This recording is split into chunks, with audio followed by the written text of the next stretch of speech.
boys and girls, I wanted us to take a look at our rubric for this project before we get started today.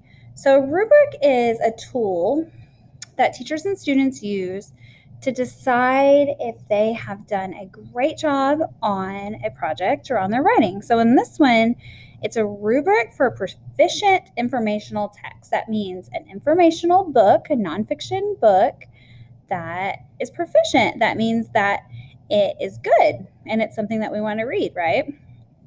So this rubric usually tells you how many points each section is worth. So here's what we want to make sure we include in our book. We want to introduce our topic. We want to use facts and details to teach the reader about my topic. Use pictures to teach the reader about my topic. Use text features like we just looked at those good authors using to teach about my topic and organize my ideas. Use technical language and academic language. Wow, those are some big words. It says that would make my writing interesting to read. Technical language, academic language. Turn to your learning partner, and tell them what you think that might mean. Do you have any ideas? Technical language and academic language. Wow. That means, like, instead of saying bear's fingernails, we want to make sure to say their claws, right? So we want to use those science words that we learn in our text to make sure that we're using academic language. That means talking like a scientist. And we need to end with a concluding sentence. That really wraps our writing up and makes it a good ending to our writing. So proficient answer just means that we have included all of this information and that we've answered the reader's questions that they would have. If they look at a section that says physical characteristics, at the end of reading that section, we should have answered any questions that our reader is wondering about what our animal looks like. And remember, we're also including their adaptations, how those characteristics help the animal survive. Okay, so we've taken a look at that. Let's get started organizing the layout of our book. So all I've done is taken some blank pages here, and I just took several pages. We need to think about how many pages we want our book to be. But remember, this is a draft at first, which means it's like our practice. So we're not going to staple it all together until we're sure we're done, so we can add pages if we need to. I folded them to create a book. Okay, when our book is complete, we can staple along this. This would become our spine of our book. And then our reader can open the pages like this. So Post-it notes are something that would be a really good tool to help us organize the layout of our book. And that's what I'm going to be using. So I'm not going to be doing the illustration for my title page yet. I'm just deciding that it's going to be here. And I'm going to write illustration to show that that's where my illustration will go. I'm going to put it right here in the middle is where I think I'm going to want it.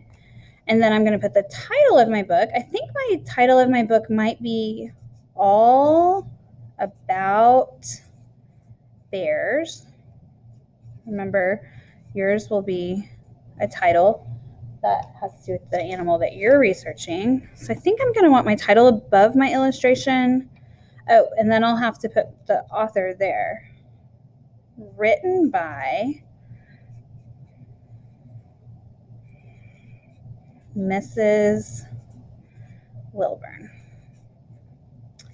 So the reason I'm writing these on Post-its again is because this is still a draft. I'm still organizing my book before I decide exactly how I want things to look. And I'm going to go back and do that later. If you decide you want to change your title later, then that is perfectly fine. So now you need to ask yourself how you want the beginning of your book to look. Do you want to include a dedication? Do you want to have another title page here like these books have where it shows the title again? So this one, the title's here and here. That's up to you. You're the author. So you may want a dedication. Remember, that's where the author dedicates the book to someone important to them, or thanks an editor or someone that helped them. Okay, I might want this to be my title page when I get to that. Okay, so I'm going to put that here. And we usually don't start numbering our pages until we get past all of these front pages. And then are you going to have a table of contents? Remember, that's where it tells all the sections of the book to help organize the information for the reader. So I might decide I want my table of contents here.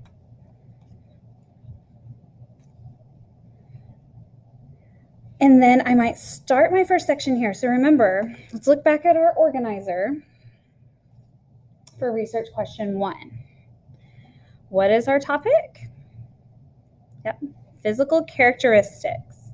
So my first section heading would be physical characteristics. Running out of space. That's going to go at the top of my page. And then down here is where I'll put my text, but I think I need a picture too. So I'm going to save some space for my illustration. It's going to go here. Remember, this is just our draft. Draft means practice. The illustration is going to go here, and then I'm going to start my writing, excuse me, down here. So the back of our book, we can start thinking about that when we're starting to think about how many pages that we're going to need. Are you going to have an index or a glossary? Remember, the glossary is where you can look up what the words mean. So let's, while we're organizing the layout of our text before we get started with the writing, think about that. You might want to include an index, but something else that's really important to include is something called a works cited. This is what big kids use whenever they're doing research. So a works cited page is where you tell all the books that you read to get the information that you use to write this book. So if I was including a works cited, which good writers do, then I have already included information on my organizer I'm going to put in this book from this book. So on that page, I would write the title and the author of this book to show that I used this book to gather information. So that's called a works cited page. All right. So something else that sometimes is in the back of a book is an about the author page. That's where you can include a picture of yourself and tell all about you. So your reader can find out more about how interesting the person is that wrote the book. Okay, I think that's all the text features I'm going to include in my book. Let me get back to my first section. Physical characteristics. So I said I wanted a space for my illustration, and then we're going to need to think about the main thing that we want to communicate on this page. And that's going to be our topic sentence. So we want to decide how we might want to say our topic sentence here. So I'm going to write on a different, I'm just going to grab a little note card. You could grab another little piece of paper just to do your draft before we write inside our actual book. Because tomorrow we're going to do some revisions. Revisions are where we go back and see if there's anything that we want to change. So I'm going to write my topic sentence first. Let's see, we're talking about physical characteristics of bears. What the animal looks like. So I might say something like bears. I'm writing with start with a capital. Bears have lots of body parts. bears have lots of body parts. Well, that's true. We can look at it tomorrow and see if we want to change anything to make it better, but that's where I'm going to start today. And then I need to include, remember we talked about main topic, and then we talked about key details. So now I need to include some key details. So bears have lots of body parts.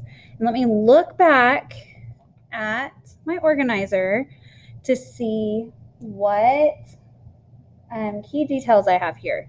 So I can talk about how much they weigh, color they are, what kind of fur they have, because we learned they have fur, and any other special body parts. So let's see what I want to include here. Bears have lots of body parts. Let's see. They can be black, brown, or white. That's one thing I included. Their color helps. Oops, I forgot the word color. Good thing this is just a draft. Helps them camouflage. Remember we said how they blend into their surroundings. Okay. Bears are big and strong, we learned. Bears are big and strong. What else about their fur? Let's see. Their fur helps. It said keep them warm in the winter and cool in the summer. So we could say that helps them regulate their temperature. That would be using academic language, right? Helps them regulate. That means it helps them change their temperature if they're hot or cold. Regulate their temperature.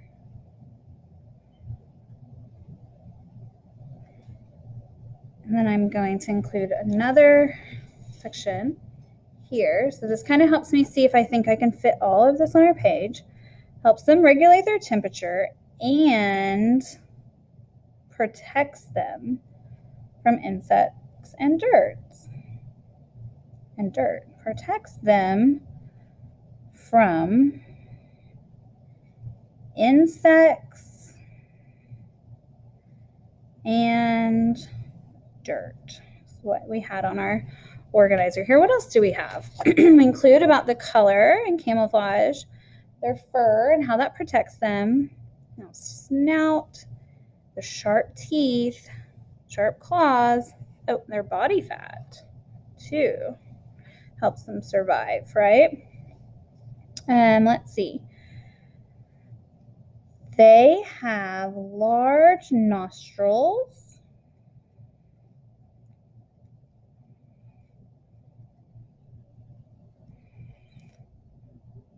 To smell food in the air. Smell food in the air. Okay, and then we learned that their sharp claws and teeth help scare away predators, right? Their sharp claws and teeth scare away predators. So it says that they hardly have any enemies. That means predators that want to hurt them because they're very fierce. Help scare away predators. Notice I'm writing a period at the end of every sentence, but remember this is still my draft. Okay, and their body fat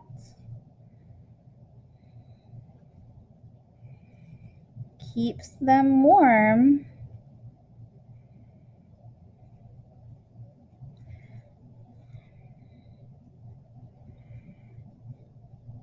and provides food during hibernation.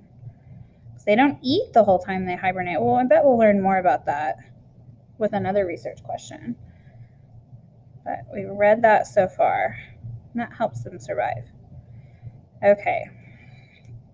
And then we need to wrap it up with a conclusion sentence. So a conclusion sentence is what we write at the end of our section to make sure that we're not just leaving the reader hanging, right? We're making sure we end it with a good conclusion. So I think our conclusion sentence should be, these physical characteristics help the bear survive, right?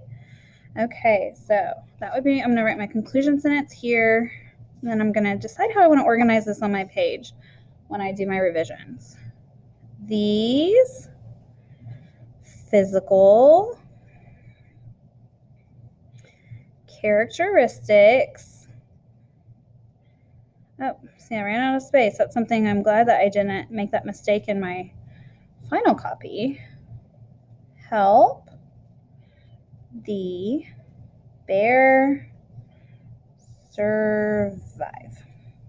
Okay, so I included a lot. So you may only include a couple details. If that's where you're at, that's great. If you're able to write more details about your animal, I challenge you to do that.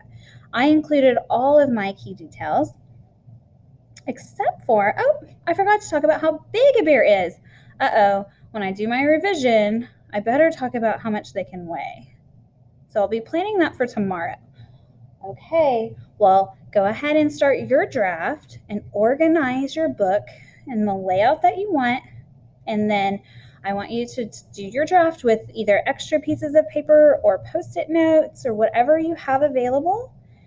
And then tomorrow, we're going to start putting some of our content in our actual book, and we're going to really be publishing. So I can't wait for tomorrow for us to talk a little bit more. Happy writing!